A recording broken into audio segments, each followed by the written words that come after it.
मुझे चिराग के अंदर बस रहे उस शैतान को पूरी तरह से मिटाने के लिए कोई ना कोई ठोस कदम उठाना ही होगा। पर हम क्या कर सकते हैं विद्या?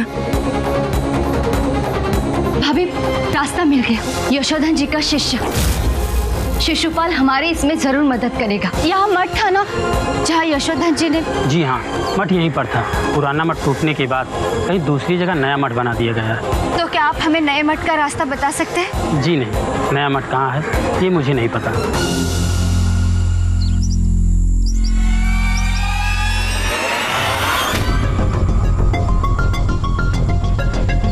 भाभी, अगर चिराग को शैतानी ताकतों से मुक्त कराने का कोई रास्ता नहीं मिला तो मैं क्या करूंगी? ऐसे तो वो काम्या मेरे बेटे को मेरी आंखों के सामने कातिल बना देगी। हे अम्बे माँ, अब आप ही कोई रास्ता दिखाइए। एक माँ बड़ी उम्मीदों के साथ आपके पास आई है, उसे खाली हाथ मत भेजिए।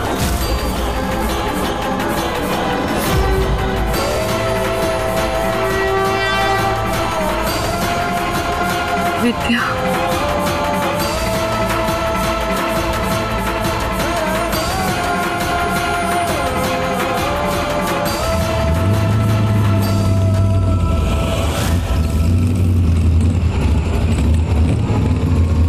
विद्या कहाँ जा रही हो? विद्या,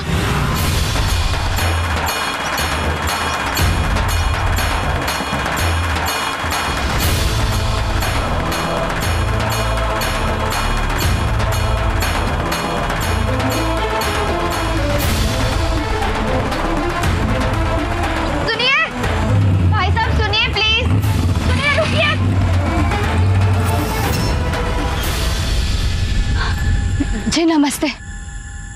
आप यशोधन जी के मठ से हैं ना? जी हाँ। जी मैं आपके कपड़े देखकर समझ गई। हमें प्लीज यशोधन जी के मठ ले चलिए। हमें शिशुपाल जी से मिलना है, उनसे मिलना बहुत जरूरी है। प्लीज। आप कैसे आई हैं? जी पास ही में हमारी गाड़ी है। आप हमारे पीछे आ जाइए। जी।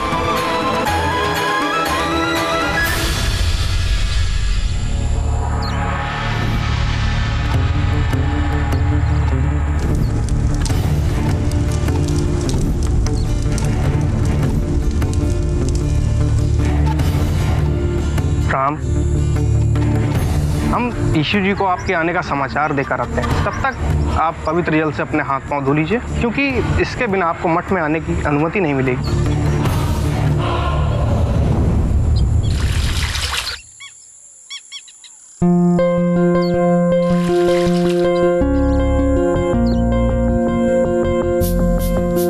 एक माँ की इच्छा शक्ति और उसकी ममता उसे यहाँ ले ही आए। अब बस थोड़ी ही देर में हमें हमारे मुश्किलों का हल मिल जाएगा। नमस्कार विद्या जी, यहाँ आप अपने बेटे के लिए आई है ना? जी, आपने मुझे किसी किताब के बारे में बताया था जिसमें शैतान के बारे में सब कुछ लिखा हुआ है। हाँ, उसे कैसे पहचाना जा सकता है और उस शैतान से मुक्ति पाने का क्या साधन है, ये सब उस किताब में लिखा है। मैंने आपको बताया था ना, गुरुजी ने अपनी मृत्यु से पूर्व मुझे उस किताब के बारे में बताया था। मैं तुम पर एक बहुत बड़ी जिम्मेदारी का काम सौंप के जा रहा हूँ। अगर मैं वापस लौट कर नहीं आया तो तुम मठ चले जाना। वहाँ मठाधीश को यहाँ के बारे में सब कुछ विस्तार में बता देना। क्या मैं वो किताब पढ़ सकती हूँ? क्षमा कीजिए, मैं आपको वो किताब। आप प्लीज मना मत कीजिए। मेरे लिए शैतान के बारे में जानना बहुत जरूरी है। एक माँ आपसे हाथ जोड़कर विनती कर रही है।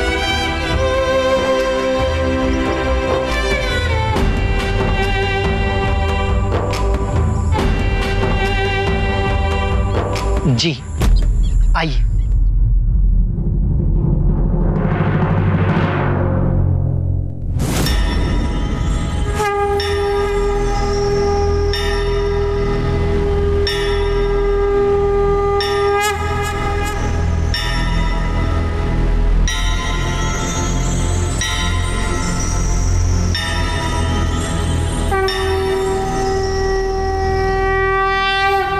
साल से भी अधिक पुरानी किताब है ये। इस किताब में मेरे बच्चे को बचाने का कोई ना कोई रास्ता जरूर होगा।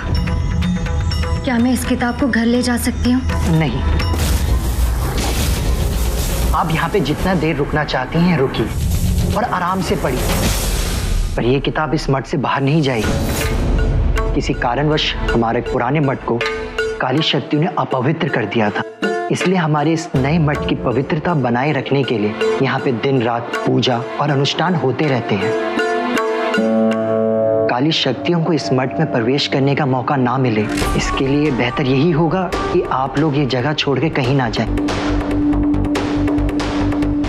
इस पवित्र स्थान पर सात्विक शक्तियों का वास है।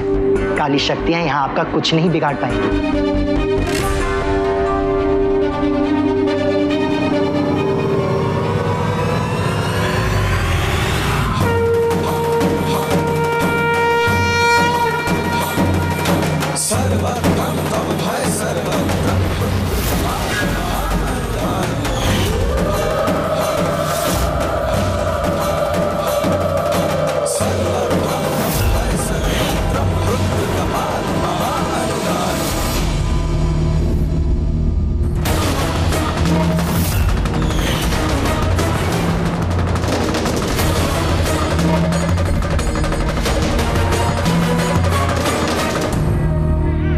शैतान और उसकी शक्ति एक मनुष्य की आंख अथवा हृदय में बसती है,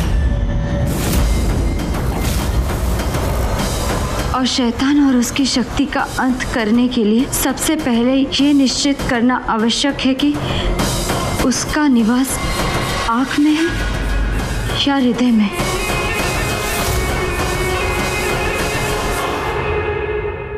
अगर उसकी शक्ति उसके हृदय में, तो ऐसे शैतान का अंत करने का एक ही उपाय है, और वो है उसकी मृत्यु।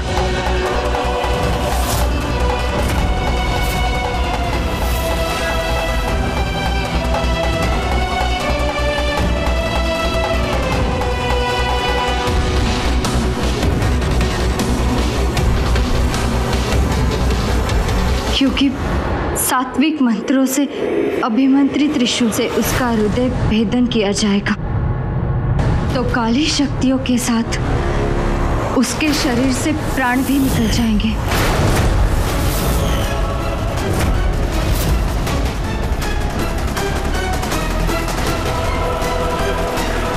और अगर शैतान और उसकी शक्ति आंखों में बसती है, तो कुछ विशेष जड़ी बूटियों का रस आंखों में डालने से शैतानी ताकत का अंत निश्चित है।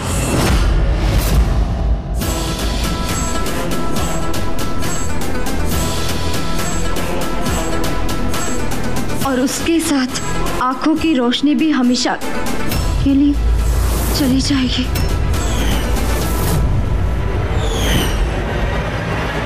फिर उसे अपना शेष जीवन अंधा बनकर बिताना होगा।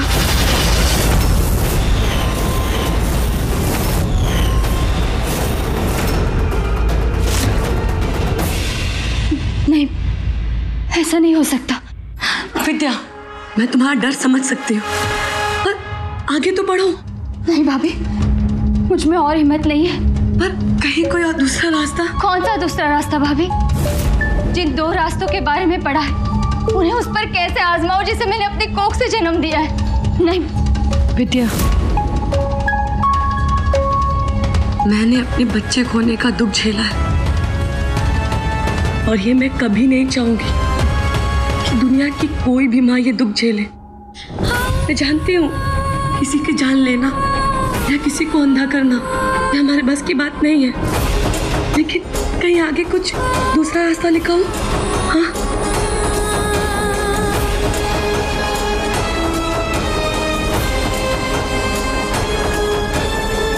कोई भी कदम उठाने से पहले इस बात की जांच करना आवश्यक है, वो शैतानी शक्ति मनुष्य के शरीर में कहाँ बसती है,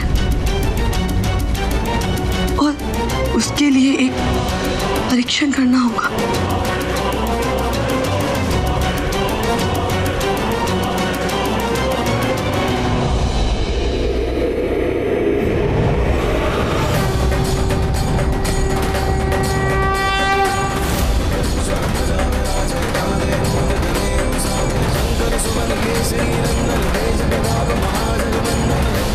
जांच हो रहे व्यक्ति को अत्यधिक पीड़ा से गुजरना पड़ेगा और उस पीड़ा के कारण उस व्यक्ति की हृदय गति भी रुक सकती है।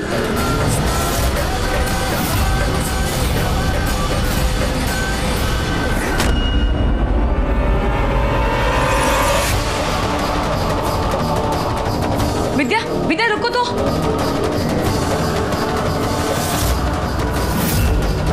एक माँ अपने बच्चे को नुकसान या दर्द कैसे पहुंचा सकती है? अपने बच्चे की जान वो दांव पर कैसे लगा सकती है भाभी? उस किताब में चाहे जो कुछ भी लिखा हो, लेकिन ये सब मैं नहीं मानती। मुझे पूरा विश्वास है इसके अलावा भी शैतानी ताकत से मुक्ति पाने का कोई और रास्ता जरूर होगा और मेरी अम्बे माँ मुझे वो रास्ता जरूर दिखाएगी। पर विद्या, कोई और दूसरा रास्ता ना हुआ तो? तभी मैं अपने बच्चे को नुकसान या दर्द नहीं पहुंचने दूंगी। भाभी वो सिर्फ 5 साल का है, वो तो इस बात से भी अनजान है कि वो काली शक्तियों के हाथों का मोहरा बन चुका है।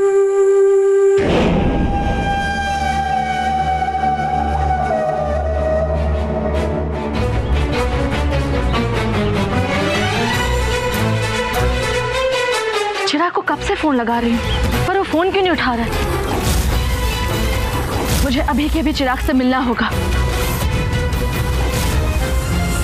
चिराग बेटा, अरे ये क्या, ये अब तक सो रहा है? तबीयत तो ठीक है ना इसकी?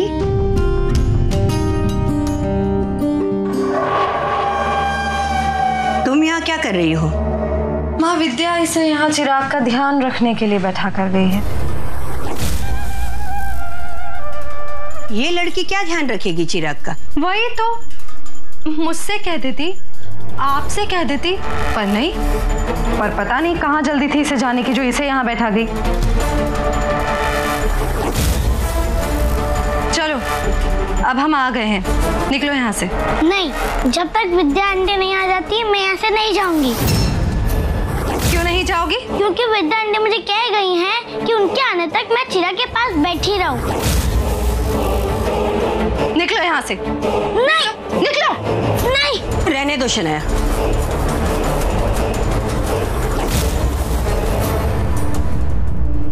ये शीला भी क्या विद्या के साथ गई है? लगता तो ऐसे ही है, पर समझ में ये नहीं आ रहा है कि दोनों बिना बताए अचानक चली कहाँ गई। तुम एक काम करो, तुम उन दोनों को फोन करो, मैं उनसे पूछती हूँ।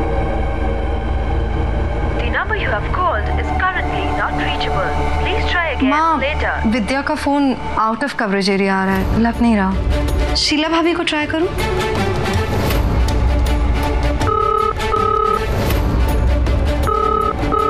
माँ रिंग जा रही है लेकिन उठा नहीं रही है। मम्मी,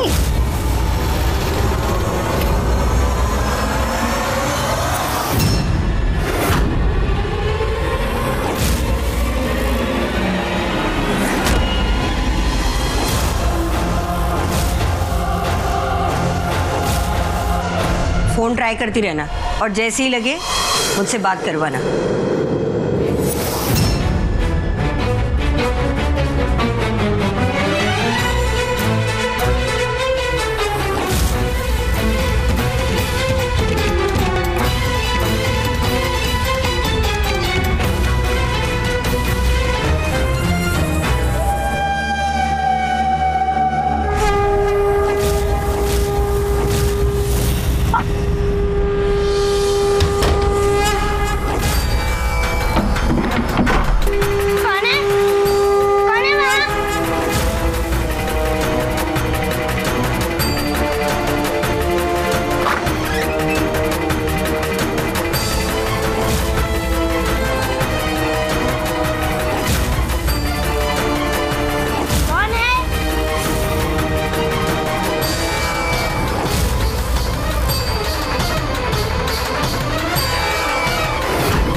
तो विद्या वैष्णवी को चिराग का सुरक्षा कवच बनाकर गई है, पर वो कहाँ गई है? जो उसे चिराग के लिए सुरक्षा कवच की जरूरत पड़ गई। विद्या कुछ ना।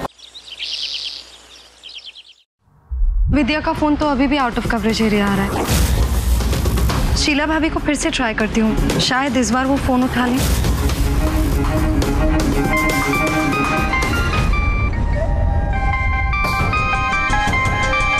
आवाज तो यहीं से आ रही है।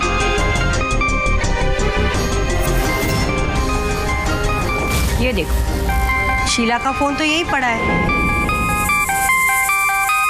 देखा, जाने की इतनी भी क्या जल्दी थी कि फोन यहीं भूल गई। आने दो दोनों को। चलो किचन में जाके देखते हैं कि रात के खाने का क्या है।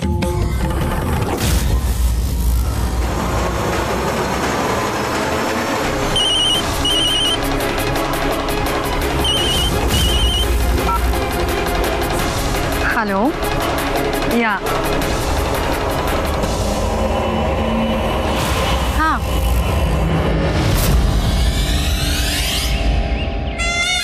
कैसे पता लगाऊं कि विद्या कहाँ गई है?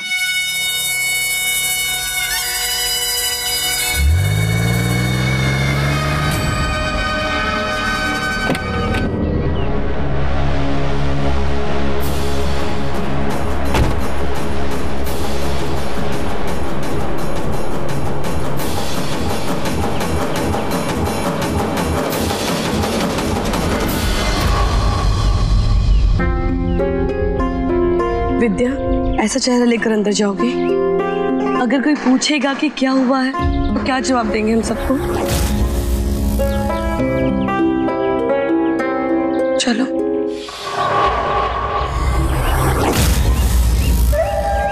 विद्या का ये उतरा हुआ चेहरा, कुछ तो हुआ है, पर क्या, मुझे पता लगाना ही होगा। एक रास्ता है।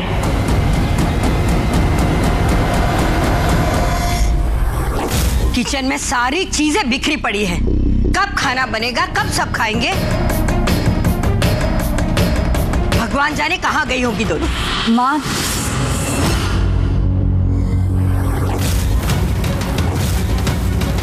हम मंदिर गए थे।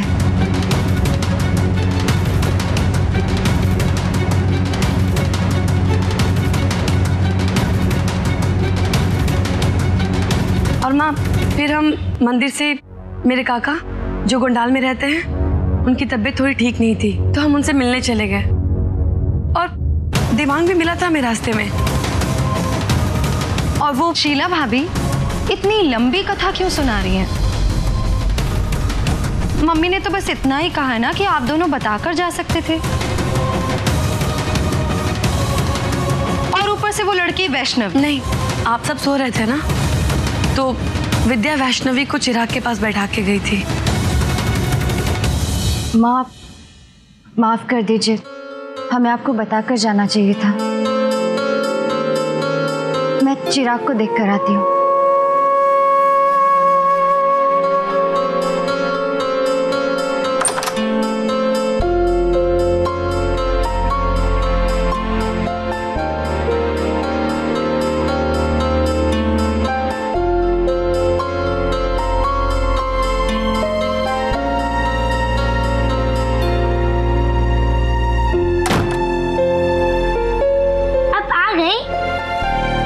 तुमने चिराग का इतनी देर तक ख्याल रखा, उसके लिए तुम्हारा बहुत बहुत शुक्रिया। अब तुम जाओ, मैं आ गई हूँ।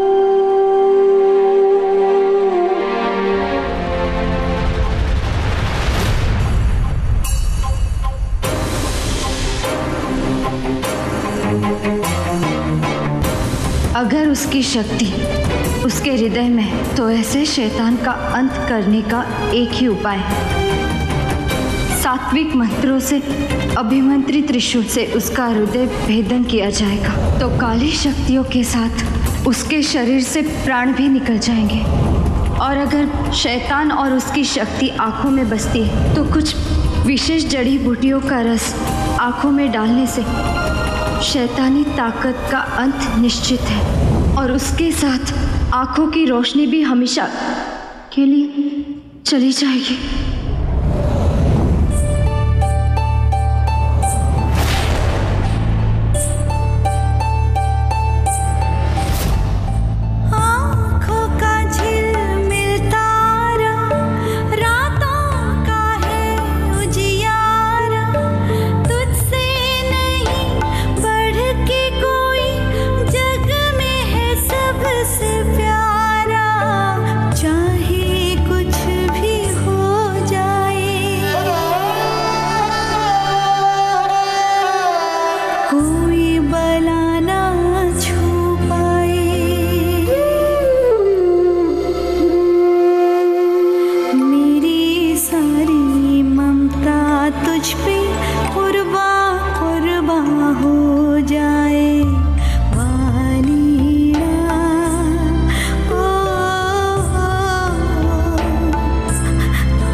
करती हैं, मुझे बिल्कुल भी अच्छा नहीं लगता।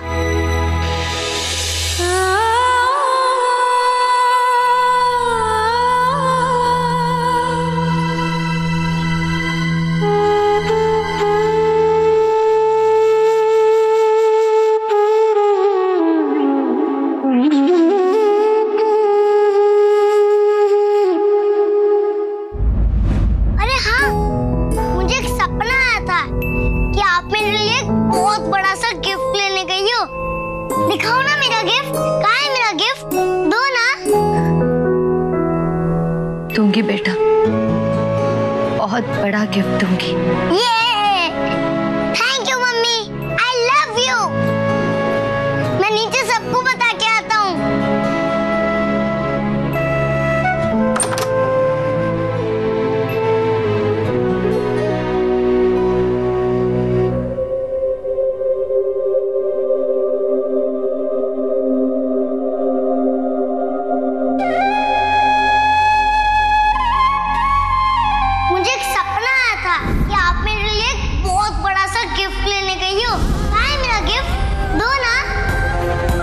कदम उठाने से पहले इस बात की जांच करना आवश्यक है कि वो शैतानी शक्ति मनुष्य के शरीर में कहाँ बसती है। जांच हो रहे व्यक्ति को अत्यधिक पीड़ा से गुजरना पड़ेगा और उस पीड़ा के कारण उस व्यक्ति की हृदय गति भी रुक सकती है।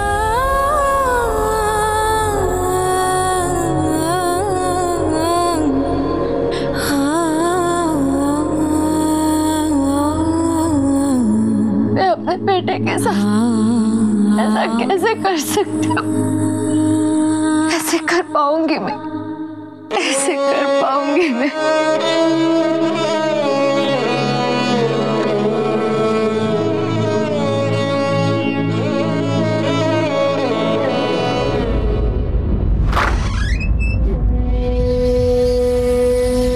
मैडम जी, मैडम जी,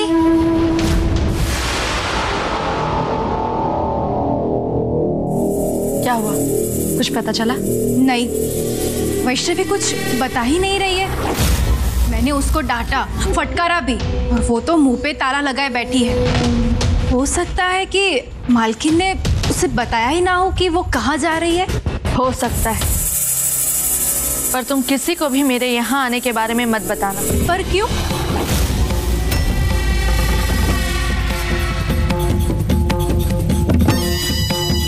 यहीं से चली जाएंगे आप?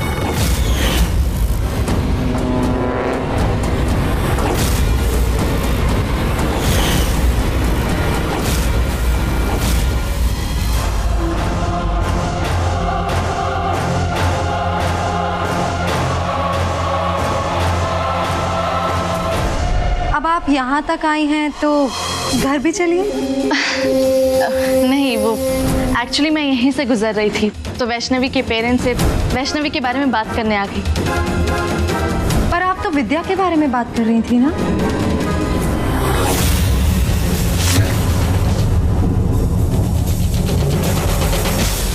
वो कहते हैं ना कि एक औरत दूसरी औरत में तभी इंटरेस्टेड होती है जब उसे उस औरत के पति में इंटरेस्ट हो।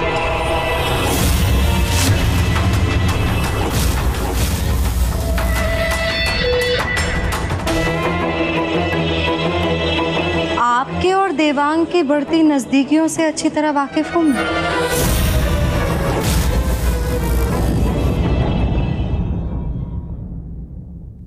मैं भी जानती हूँ कि आपके घर में क्या चल रहा है। विद्या ने आपको चोट पहुंचाई है और आप विद्या को उससे भी गहरी चोट पहुंचाना चाहती हैं।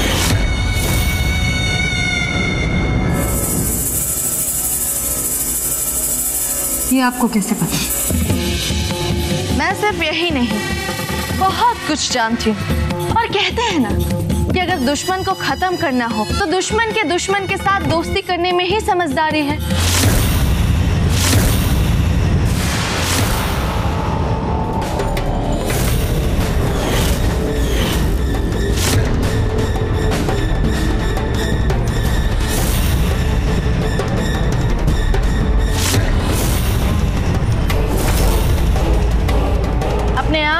कान खुले रखना और मुझे पता करके ये बताना कि आखिर विद्या आज गई कहाँ थी।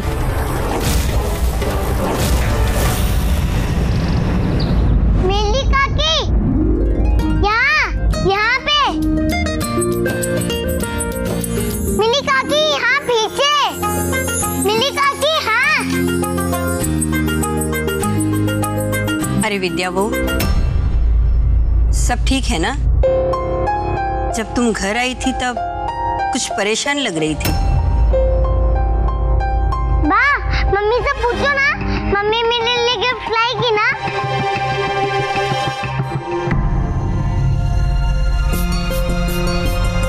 हाँ, जरूर लेकर आऊंगी। ये मिली काकी, मम्मी मेरे लिए गिफ्ट लाएगी।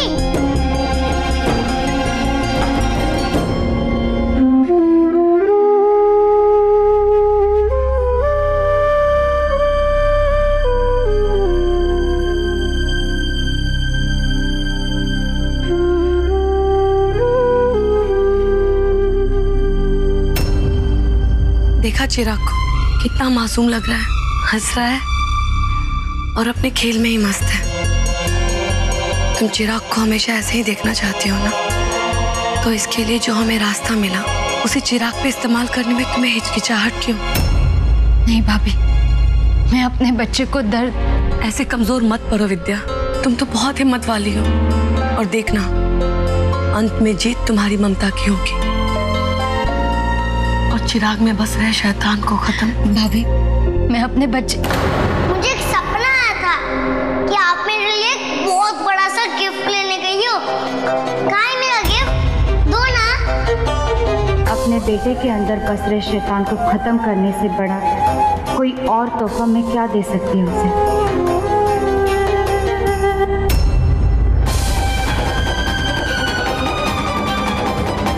क्या सोच रही हो विद्या? अपनी सोच में उलझ गई हूँ। एक माँ अपने बच्चे के आंखों की रोशनी कैसे छीन सकती है भाभी? कैसे उसकी जान ले सकती है? आप भी तो एक माँ हैं। आप ही बताइए, मैं कैसे चिराग को इतने मुश्किल इम्तिहान से गुजरने दे सकती हूँ? हे अम्बे माँ, सोचा था कि अपने ममता के बल पर चिराग के अंदर बस रहे शैतान को हरा दूं, पर आज मेरी ममता ही मेरा रास्ता रोक रही है। माँ, अब आप ही कोई रास्ता दिखाइए, कोई रास्ता दिखाइए माँ।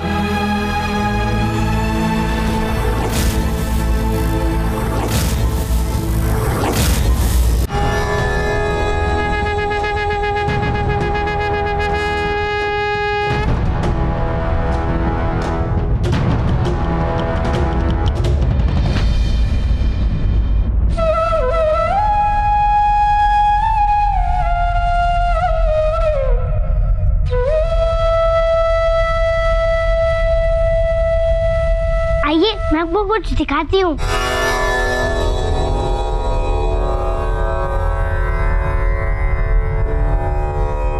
ये देखिए, आपके एग्जीबिशन के लिए मैंने बनाया है माता जी के 2 रूप।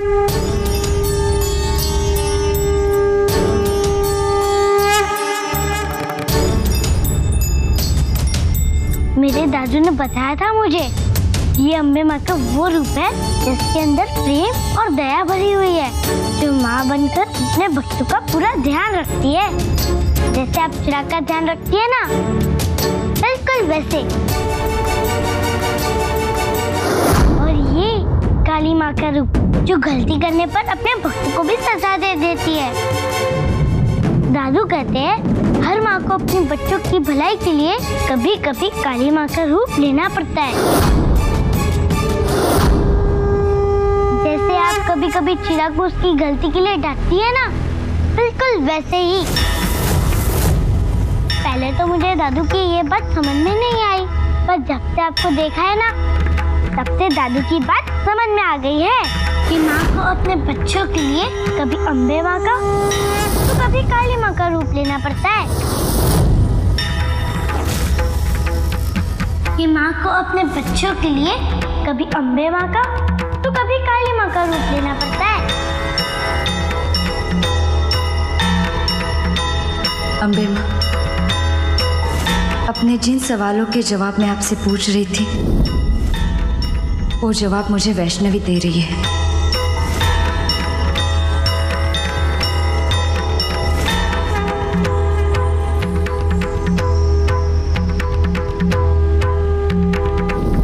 सवालों के अंधेरे में आपने वैष्णवी को मेरे पास कितनी बड़ी उम्मीद की किरण बनाकर भेजा है।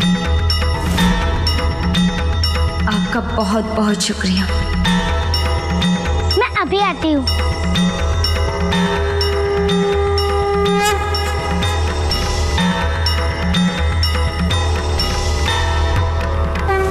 हेमा, आज आपने मेरी भक्ति को एक नई शक्ति दी है।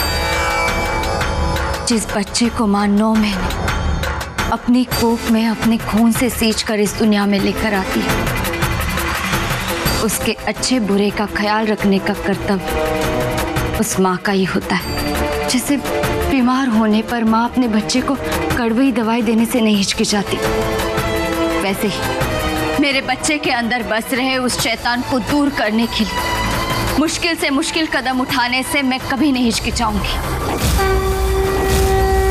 अब ये माँ काली माँ का रूप धारण करके अपने बच्चे की रक्षा करेगी।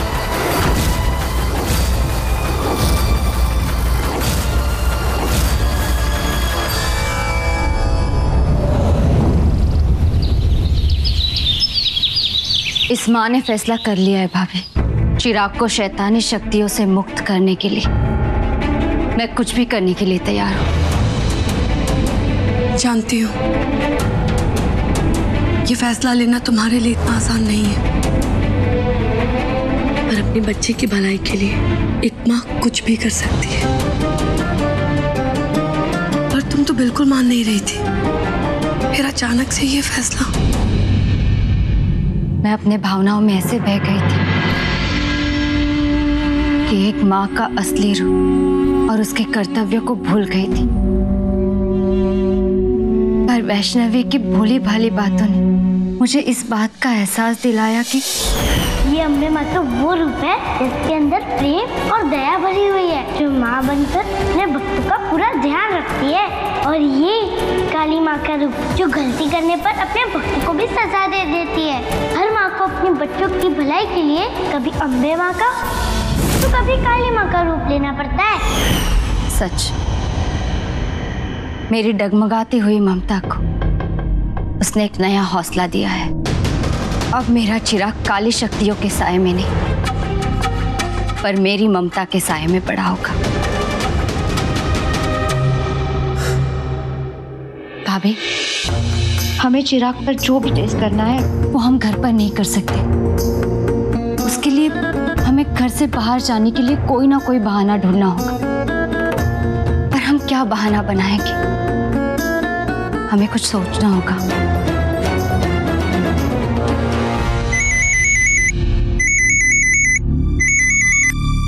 हेलो, जी हाँ, मैं विद्या पुरोहित बोल रही हूँ। जी हाँ, चिराग की मम्मी। जी बिल्कुल, थैंक यू। भाभी, हमारे इस काम में अम्बे माँ भी हमारी सहायता कर रही है। कैसे? और फोन किसका था? भाभी, चिराग के स्कूल इस मॉनसून सीजन में माँ और बच्चों के लिए एक पिकनिक ऑर्गेनाइज कर रही है। बिना कोई सवाल उठा चिराग को बाहर ले जाने के लिए इस पिकनिक से बढ़िया मौका और कौन सा होगा। बस भाभी, अब हमें जल्द से जल्द तैयारी करनी होगी। विद्या, तुम जो इतना बड़ा कदम उठाने जा रही हो, उसमें हर कदम पर मैं तुम्हारे साथ हूँ। भाभी, आप बस यही प्रार्थना कीजिए, माँ और बापूजी चिराग को पिकनिक पर भेजने के लिए मान जाए।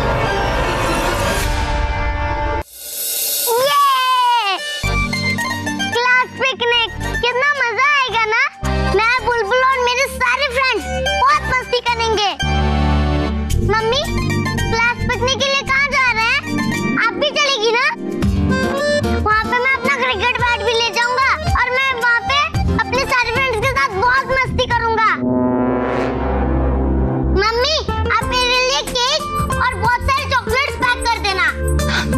बस बस बस, हम कहाँ जा रहे हैं उन्होंने अब तक कुछ नहीं बताया, लेकिन हाँ हम पिकनिक के लिए जा रहे हैं उतना कंफर्म है। हाँ, पर क्लास पिकनिक में तो सिर्फ तुम दोनों ही जाओगे ना? क्यों ना हम सब मिलकर फैमिली पिकनिक के लिए जाए? वैसे भी काफी दिनों से हम सब साथ में इकट्ठे कहीं घूमने ही नहीं गए। माँ, लेकिन मैंने क्लास पिकनिक के लिए हाँ कह दिया है। मुझे भी अपने फ्रेंड्स के साथ जाना है। फैमिली पिकनिक के लिए तो हम लोग कभी भी जा सकते हैं, लेकिन क्लास पिकनिक तो साल में एक ही बार आता है। तो आप चिराग और विद्या को जाने दो ना। हाँ, क्लास पिकनिक के बाद हम सब चलेंगे ना कहीं।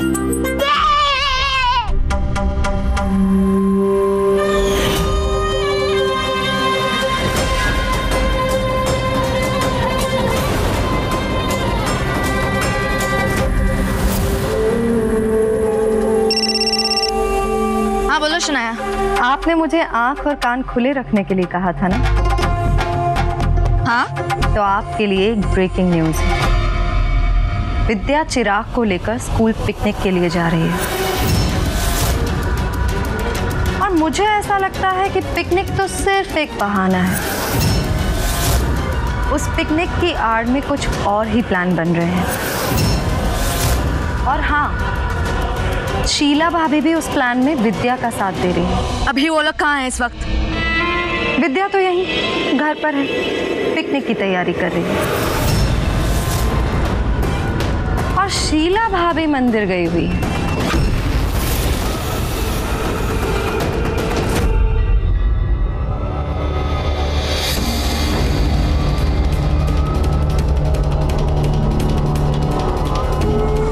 वैष्णवी, यहाँ आओ। क्या बात है, तुम इतनी उदास क्यों हो? माँ ने मना कर दिया कि मैं स्कूल पिकनिक नहीं जा सकती। स्कूल तो बंद हो जाएगी तो मैं पूरा एक हफ्ता घर में बैठ के क्या करूँगी? कितना बोर हो जाऊंगी ना।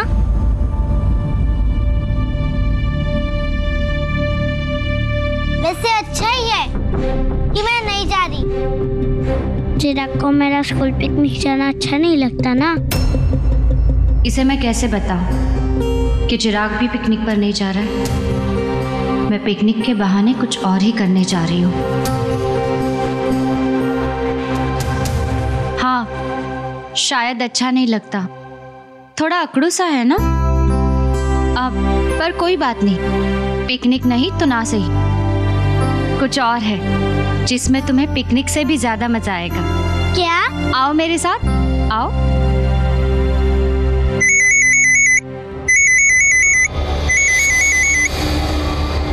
हेलो काम्या मैम, अभी वहाँ पिकनिक के लिए आ रही है ना? कितना मजा आएगा। मैं, बुलबुल और मेरे फ्रेंड्स कितने मस्ती करेंगे वहाँ। चिराग, तुम पिकनिक नहीं जाओगे। पर क्यों? मुझे जाना है। मैंने कहा ना, तुम पिकनिक नहीं जाओगे। ये पिकनिक का प्लान तुम्हारे लिए बहुत बड़ा खतरा साबित हो सकता है चिराग। नहीं, ऐसा कुछ नहीं होगा। मैं जाऊंगा, जाऊंगा, जरूर जाऊंगा। वहाँ पे मेरे लिए कोई खतरा नहीं होगा। मेरी मम्मी भी तो जा रही है मेरे साथ, वो मेरा वहाँ पूरा ध्यान रखेंगी। चिराग, ट्राई टू अंडरस्टैंड। मैं जो भी कह रही हूँ तुम्हारी। मुझे अपने पिकनिक के लिए गेम्स और टॉयज पैक करना है। बाय। अब बस, बहुत हो गया। अब मैं विद्या को और मनमानी नहीं करने दूंगी। अब मैं उन्हें अपनी असली ताकत दिखाऊंगी और सब पता लगा लूंगी कि विद्या क्या प्लान कर रही है।